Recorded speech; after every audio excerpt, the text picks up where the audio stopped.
जब हजरत नूह अल्लाह के हुक्म से कश्ती बना रहे थे, हर रोज एक बूढ़ी मोमिना औरत अपनी छोटी सी घटरी उठाए उनके पास आती।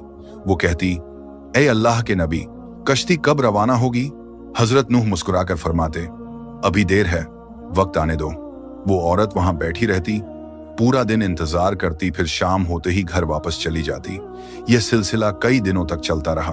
एक दिन हजरत नूह ने उस बूढ़ी औरत से फरमाया, ए बूढ़ी अम्मा, जब जाने का वक्त आएगा तो तुझे बता दिया जाएगा। वो सर झुकाकर चल दी, मगर दिल में यकीन था कि जब कश्ती चलेगी नबी जरूर बुलाएंगे। वक्त गुजरता गया, फिर अल्लाह का अजाब आ गया।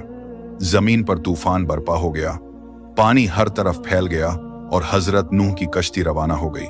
लेकिन हजरत नूह उस औरत को बुलाना भूल गए। जाहिरी तौर पर ऐसा ही हुआ। तूफान थम गया, समंदर की लहरें रुक गईं। कुछ वक्त बाद हजरत नूह के दिल में ख्याल आया कि चलो उस शहर को देखा जाए जहां से सब कुछ शुरू हुआ था। वो कश्ती से उतरे और शहर की तरफ चल दिए।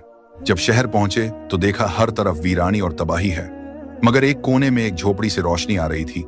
एक दिया जल रहा था। हजरत नूह हैरान हुए, इतना बड़ा तूफान आया, सब कुछ डूब गया, लेकिन यह दिया कैसे जल रहा है? उन्होंने जोर से अल्लाहू अकबर कहा। झोपड़ी का पर्दा उठा। वही बूढ़ी औरत घटरी उठाए बाहर आई और मासूमियत से बोली, या नबी अल्लाह, क्या कश्ती अब तैयार है? चलें? हजरत नूह की आंखें हैरत से फैल गईं। उन्होंने पूछा, ऐ बूढ़ी अम्मा, तुझे कुछ भी पता नहीं चला? औरत ने सादा दिली से जवाब दिया, क्या नहीं पता चला या नबी अल्लाह? हजरत नूह बोले, इतना बड़ा तूफान आया, दुनिया डूब गई, बारिशें बरसीं, लोगों पर अजाब आया और तुझे कुछ खबर नहीं? वो औरत मुस्कुराकर बोली, या नबी अल्लाह, एक दिन बादल थोड़े गरजे थे और हल्की सी फुहार पड़ी थी, बस। हजरत नूह ने आसमान की तरफ देखकर फरमाया, ए मेरे रब, यह क्या मौजिज़ा है? तब अल्लाह ताला ने उन पर वही नाजिल फरमाई, ए मेरे प्यारे नबी, इस औरत के दिल में तुम्हारी मोहब्बत थी और तुमने इससे वादा किया था कि जब कश्ती रवाना होगी तुम इसे ले चलोगे।